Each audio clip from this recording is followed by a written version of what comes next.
지난해 우리나라 출산율이 사상 최저치인 0.84명을 기록했습니다.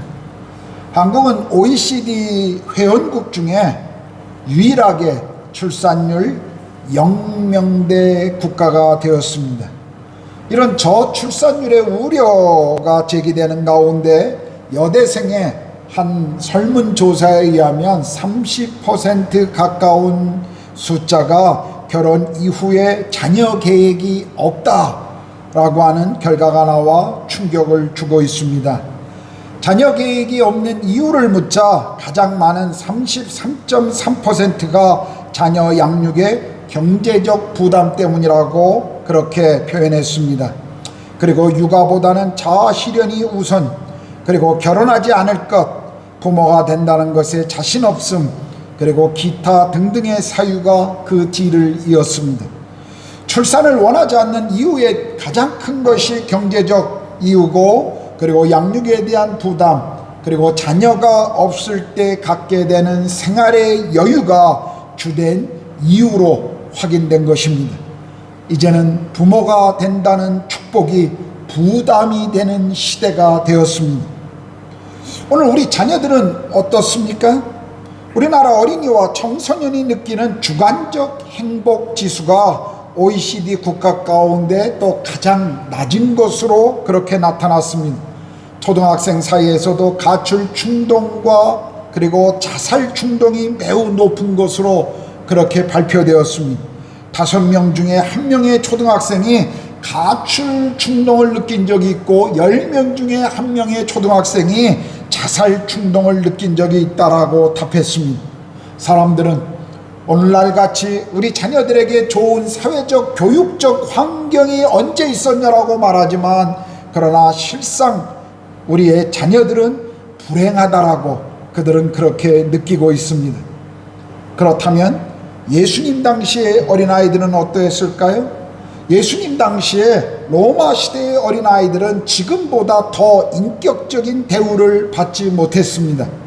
당시에는 어린아이들을 원하지 않을 경우 내다 버리기가 일쑤였고, 기형적인 아이거나 또는 약하게 태어난 아이들은 죽임을 당했습니다.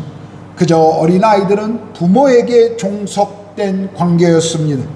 그런데 예수님께서는 어린아이가 내게 오는 것을 금하지 말라, 하나님 나라가 이런 자들의 것이니라고 말씀하셨고, 누구든지 내 이름으로 이런 어린아이 하나를 영접하면 곧 나를 영접합니다 라고 가르치셨습니다. 이런 예수님의 모습은 당시 로마 제국에 만연했던 어린아이에 대한 이 무정하고 잔인한 현실 속에서 대단히 파격적인 말씀이었습니다.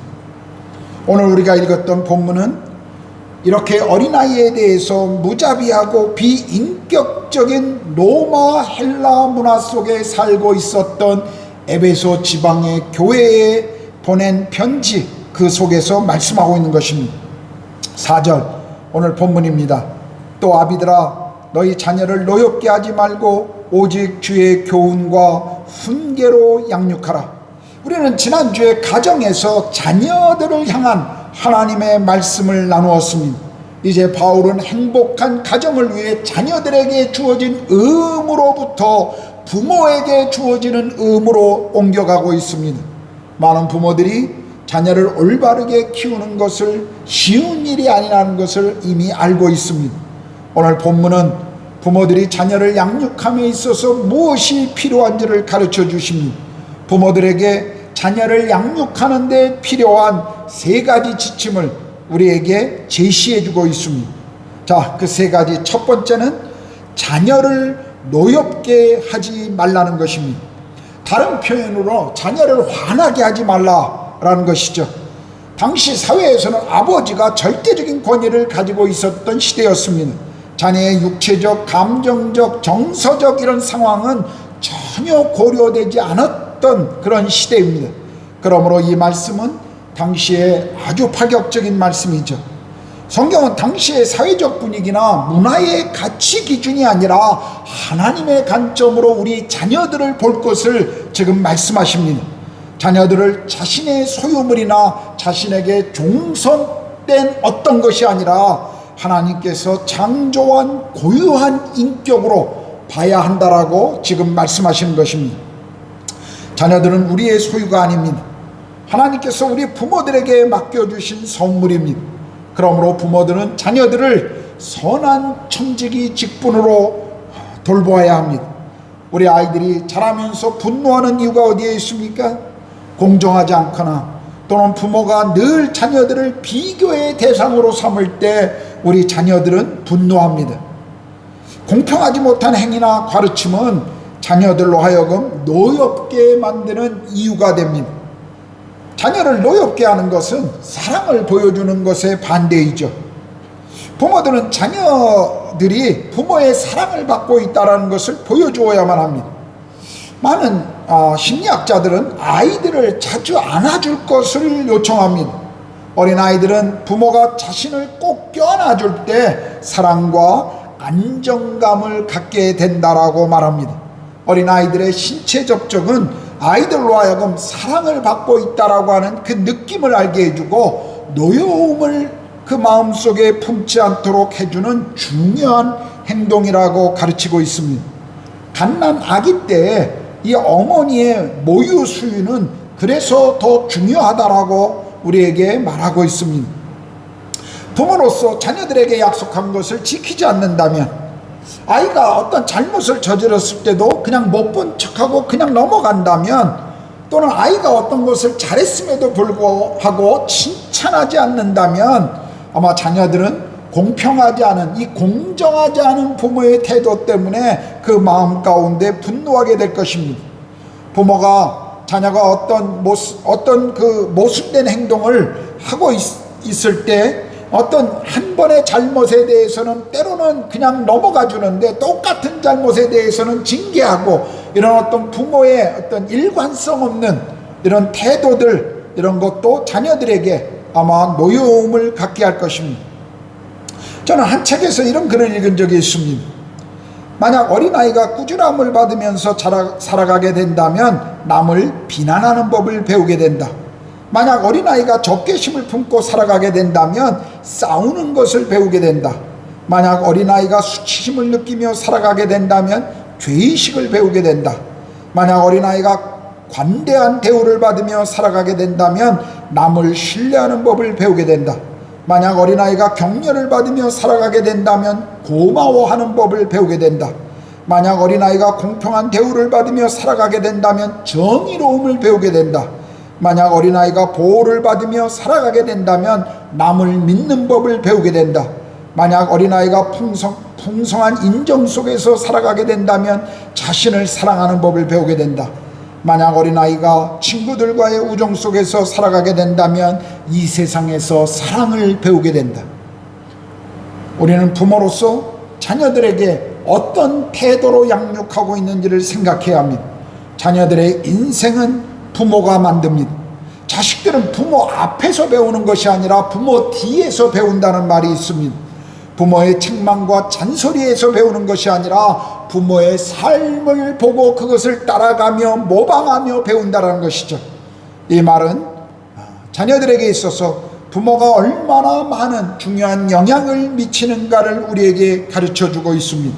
사실 어떤 의미에서 아이들의 인생에서 아버지의 역할이 참 중요합니다.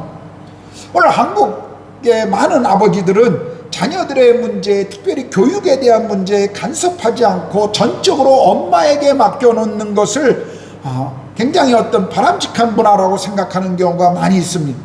그러나 이런 태도는 그리스도인 아버지들의 태도가 아닙니다. 자녀들의 인생은 부모가 함께 만드는 것입니다. 때로는 우리의 생각과 우리의 계획대로 되지 않는 것이 자녀입니다. 혹시 자녀들이 부모의 마음과 또 우리가 기도한 것과 다른 삶을 살고 있다고 해서 우리는 부모로서 낙심하거나 포기하지 말아야 할 것입니다. 저는 때로 성경을 읽으면서 저에게 위로가 되는 것 중에 하나는 좋은 하나님의 사람인 아버지 밑에서도 나쁜 자식이 나오고 그리고 악한 아버지 밑에서도 선한 자식들이 하나님이 기뻐하는 자식들이 나온다는 것입니다. 저는 그것이 저에게 얼마나 큰 위로가 되는지 모릅니다. 저는 하나님을 신뢰하고 저희 아이들을 하나님께 맡깁니다. 제가 책임지는 것이 아니라 하나님이 책임지시도록 맡깁니다. 그 말은 제가 믿음으로 아이들을 잘 키운다는 말이 아니라, 아이들의 양육을 잘하고 있다는 말이 아니라, 정말 아이들을 키우면서 자녀 교육이 얼마나 저에게도 힘들고 어려운 일인지 저도 그것을 느끼고 있기 때문에 주님의 도우심, 그분의 은혜 없이는 아이들을 키울 수 없다는 것을 알기 때문에 저는 하나님 앞에 우리 아이들을 맡길 수밖에 없다는 고백입니다. 우리는 부모로서 최선을 다하지만 절대적으로 하나님께 우리 아이들을 맡겨야만 합니다. 자, 오늘 바울은 두 번째 교훈으로 주님의 교훈으로 양육하라라고 말씀하십니다. 실제적인 적용을 할 수 있도록 도와주는 이 교훈은 자녀 양육을 올바르게 하는 데 도움을 줍니다. 우리 자녀들은 무엇을 해야 하며 어떻게 해야 하는지를 배워야 합니다. 그리고 부모들은 구체적으로 그것을 가르쳐야 하며, 그리고 부모로서 모범을 보여주고, 그리고 아이들이 그것을 이루어가도록 기다려주는 인내가 부모에게 필요합니다. 여기 교훈하다라는 이 단어는 운동선수들을 훈련시킨다라는 말과 같은 의미를 가지고 있는 단어입니다. 부모는 아이들이 어떤 일을 할 필요가 있을 때 모범을 보이고 실천함으로 자녀들에게 좋은 습관이 형성되도록 계속 도와줘야 합니다. 잠언 22장 6절은 마땅히 행할 길을 아이에게 가르치라, 그리하면 늙어서도 그것을 떠나지 않으리라고 말씀하십니다. 우리 속담에도 3살 버릇 80까지 간다 하지 않습니까?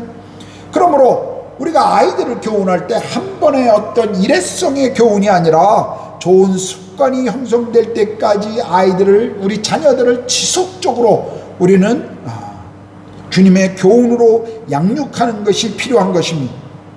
그러나 우리가 이런 아이들을 교훈하기 위해서는 중요한 것이 부모로서 우리가 먼저 그 일들을 아이들에게 가르치기 위해서 우리 자신이 모범이 되어야 한다는 것입니다. 아이들에게 기도를 가르치기 위해서는 부모가 먼저 무릎을 꿇고 기도하는 삶을 보여주어야 합니다. 아이들에게 말씀의 중요성의 가치를 가르치려면 부모가 먼저 성경을 펴고 읽는 것을 아이들에게 보여주어야 합니다. 아이들이 정직하게 자라기를 원한다면 부모가 먼저 정직함을 아이들에게 보여주어야 합니다. 오늘 대부분의 그리스도인 부모들은 자기 자녀들의 영적인 교육을 교회 주일학교에 맡기는 경향이 있습니다. 물론 주일학교 교육이 아이들에게 큰 도움을 줍니다. 그러나 성경은 우리 자녀들을 주님 안에서 자라도록 교훈해 줄 가장 중요한 인물이 교회학교 교사가 아니라 부모라고 우리에게 가르치십니다. 그리스도인의 훈련은 주일 하루의 훈련이 아니라 매일매일 삶에서 함께 이루어가는 것이기 때문에 부모들의 삶은 자녀들에게 그만큼 중요한 것입니다. 그렇다면 우리는 부모로서 자녀들을 주의 말씀과 교훈으로 가르치고 있습니까? 주의 뜻을 좇아 자녀를 양육하고 계시나요?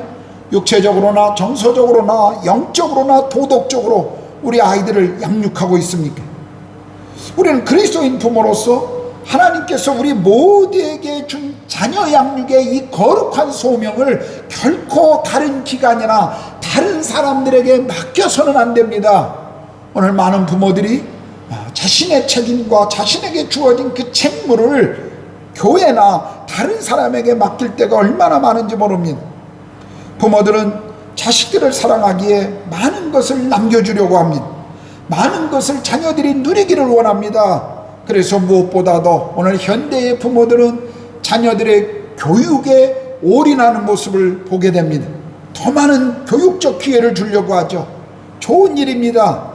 그런데요, 좋은 대학을 가고 연봉을 많이 받는 직장에 들어가는 것이 정말 우리 자녀들이 성공하는 인생일까요?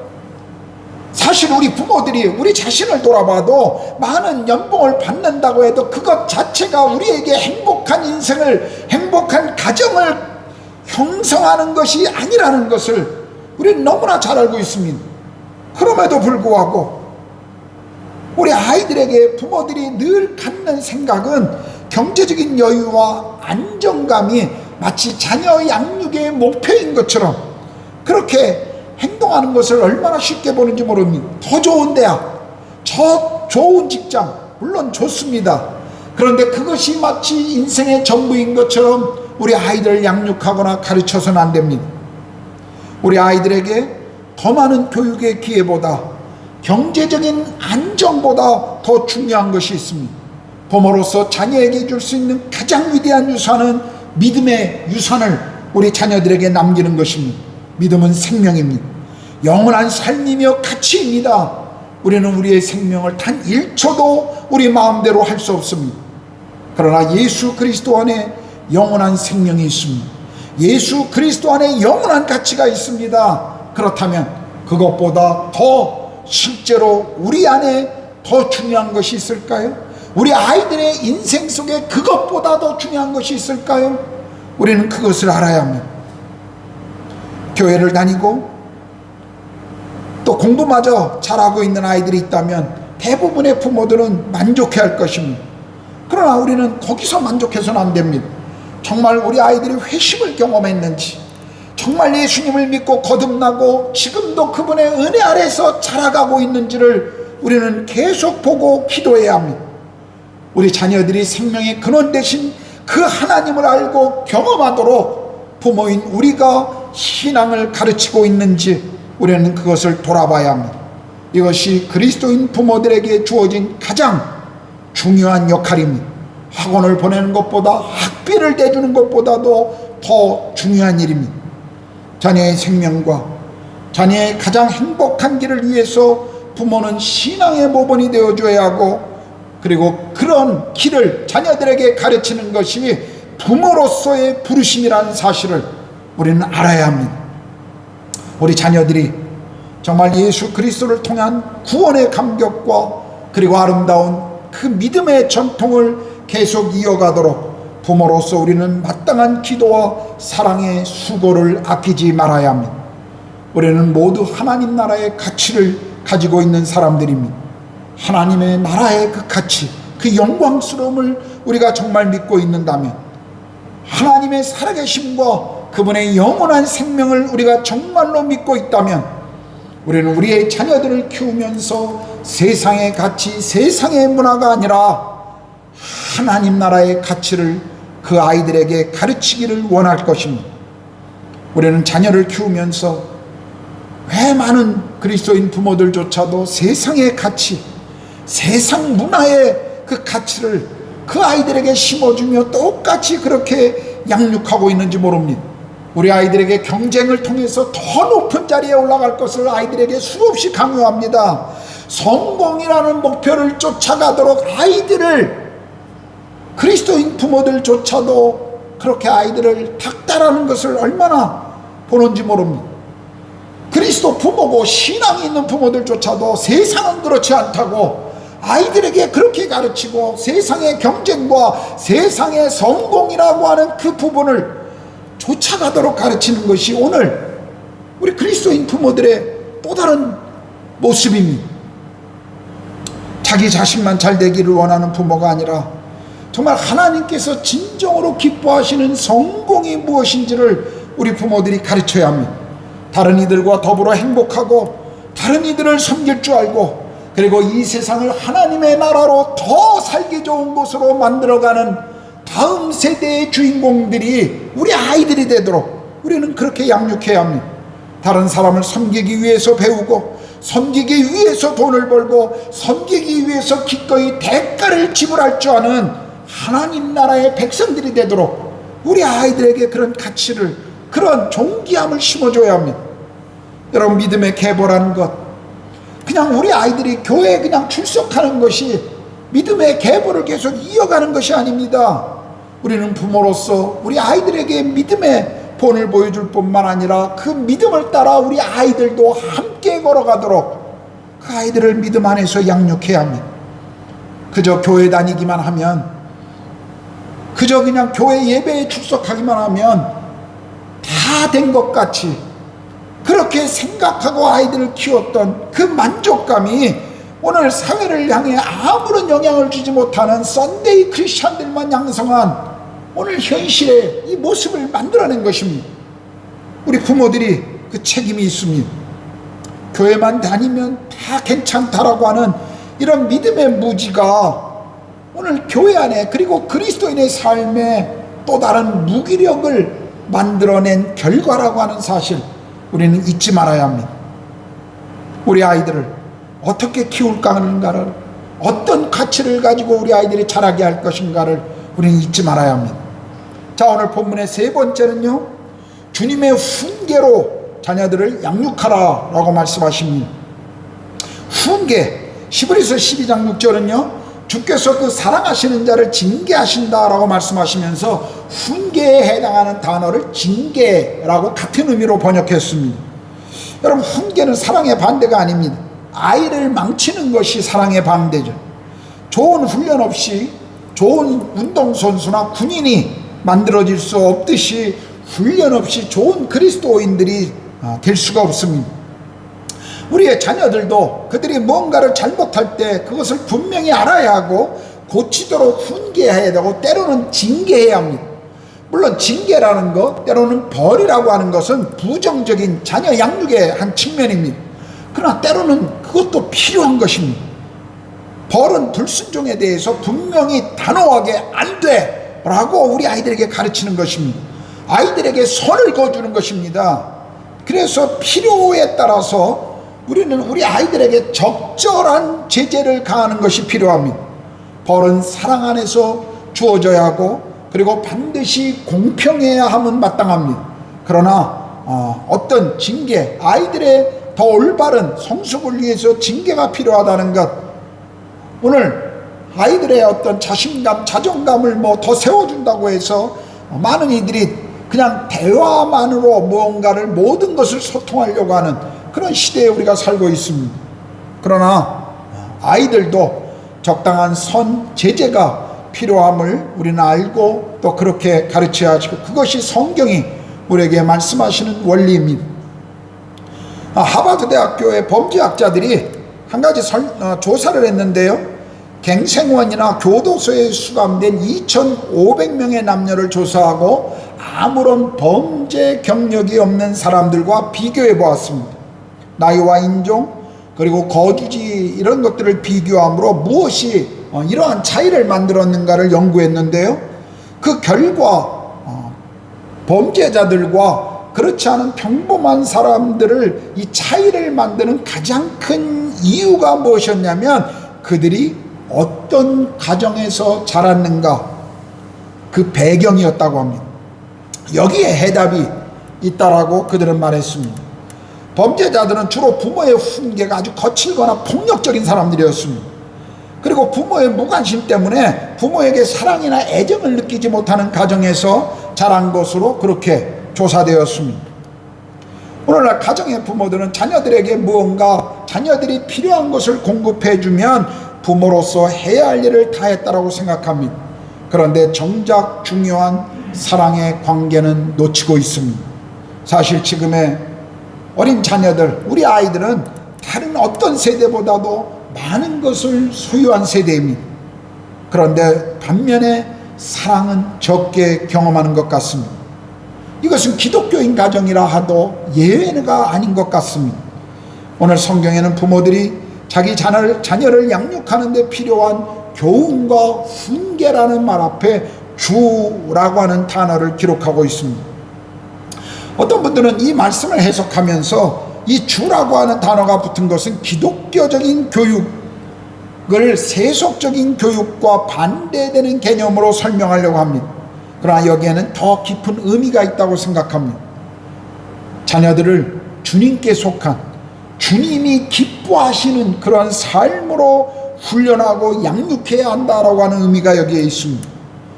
사회적으로 저명한 교육학자나 아니면 어떤 그 양육의 방법론을 따르는 것이 아니라 주님이 기뻐하시는 원리, 그분이 기뻐하시는 방법으로 우리 자녀들을 양육하라고 지금 말씀하십니다. 그리스도인 부모들의 가장 큰 관심사는 우리 아이들이 나에게 얼마나 순종하느냐가 아니라 자녀들이 주님을 알고 주님을 얼마나 기쁘게 따라가고 있는가, 그것이 우리 그리스도인 부모들의 관심사가 되어야 할 것입니다. 부모의 생각이나 목표에 따라 자녀들이 양육되는 것이 아니라 주님이 기대하는 주님의 계획, 그분이 원하시는 목적을 향해 우리 아이들을 양육해야 한다는 것입니다. 우리의 자녀는 우리의 자식이기 전에 주님의 자녀임을 기억해야 합니다. 저도 아이들을 키우면서 자식을 키워봐야 부모의 마음을 안다고 말씀하셨던 저희 아버지의 오래전 이야기가 생각나곤 합니다. 저도 아이를 키우면서 정말 부모의 마음을 더 많이 배우고 있습니다. 좋은 부모가 된다는 것 참 어려운 일입니다. 그러나 그만큼 그것은 보람된 일입니다. 좋은 부모가 되기 위해서 부모인 우리가 먼저 날마다 믿음이 자라가야 합니다. 날마다 기도와 말씀으로 주님 안에서 우리가 먼저 성숙해 가야 합니다. 그래야 우리 자녀들을 믿음으로 이끌고 우리 아이들을 믿음의 다음 세대의 주인공으로 그렇게 안내해 줄 수 있을 것입니다. 저는 결혼하고 난 이후에 부모가 되고 늘 제 마음 가운데 가졌던 한 가지 생각이 있었습니다. 그것은 내가 올바르게 살고 내가 주님을 사랑하고 주님을 따라가는 아름다운 모범을 보이면 아이들은 그냥 따라올 것이다 라고 하는 생각이었습니다. 그래서 늘 그렇게 살고 아이들이 그 모범을 따라오기를 기대했습니다. 그러나 그것이 전부가 아니라는 것을 저는 아이들을 키우면서 많이 배웁니다. 단순히 모범을 보여주는 것 중요하지만 그러나 그 이상으로 아이들과 함께 시간을 보내고 아이들과 함께 소통하고 아이들에게 귀를 기울이고 정말 아이들을 사랑하는 더 많은 것들이 필요하다는 것을 저는 시간이 지나면서 배우고 있습니다. 좋은 부모가 된다는 것 쉽지 않습니다. 그러나 그것은 하나님의 나라에 얼마나 큰 영광을 우리에게 주는 일인지 모릅니다. 오늘 에베소서는 우리 부모들에게 자녀를 어떻게 키울 것을 우리에게 권면합니다. 우리는 오늘 말씀을 통해서 부모로서 자녀들을 어떻게 양육해야 할 것인가를 보았습니다. 자녀들을 향한 하나님의 계획과 그 은혜를 우리는 부모로서 이해하고 기대해야 합니다. 최선을 다해 아이들을 키우되 우리 자녀들의 주인이 누구인지를 늘 잊지 말아야 합니다. 하나님 아버지께 아이들을 맡기십시오. 육신의 아버지는 주어진 시간 속에서만 우리 아이들을 돌볼 것입니다. 그러나 하늘 아버지는 영원히 우리 아이들을 책임지고 우리 아이들을 키워나가십니다. 그러므로 하늘 아버지께 우리 자녀들을 맡기는 것이 필요합니다. 그리고 지금 부모로서 나에게 맡겨진 아이들을 최선을 다해 사랑하고 용납하고 기대하고 기다려주는 것이 필요합니다. 하나님 나라는, 한국교회는 우리 자녀들에게 달려 있습니다. 그 자녀를 양육하는 부모 세대인 우리에게 달려 있습니다. 우리 자녀들이 우리의 기도로, 그리고 우리가 주님을 사랑하고 주님을 알고 주님을 따라가는 그 믿음의 모범으로 우리 아이들이 자란다면, 그래서 더 넓고 무한한 그 하나님 나라의 세계를 우리 아이들이 경험할 수 있다면 그것이야말로 우리가 부모로서 갖게 되는 영광일 것입니다. 그것이야말로 부모로서 이 땅에서 누리는 가장 큰 행복 중에 하나일 것입니다. 여러분과 저는 부모입니다. 이것은 세상의 그 어떤 것보다도 귀한 존귀한 직분입니다. 이 영광을 놓치지 마십시오. 여러분의 우선순위의 뒤에 놓지 마십시오. 여러분은 아버지이고 어머니입니다. 주님, 제가 아버지입니다. 주님, 제가 어머니입니다. 우리 아버지 학교, 어머니 학교에 참가하게 되면 이 고백을 수도 없이 많이 합니다. 그것을 늘 확인하면서 아버지가 갖는 책무와 그리고 아버지로서 누릴 수 있는, 부모가 가질 수 있는 그 영광을 늘 고백하고 되새깁니다. 오늘 말씀을 마치면서 여러분과 함께 다시 한번 이 고백을 우리가 함께 나누었으면 좋겠습니다. 한번 큰 소리로 한번 외쳐봅시다. 주님, 제가 아버지입니다. 주님, 제가 아버지입니다. 주님, 제가 어머니입니다. 주님, 제가 어머니입니다. 기도하겠습니다.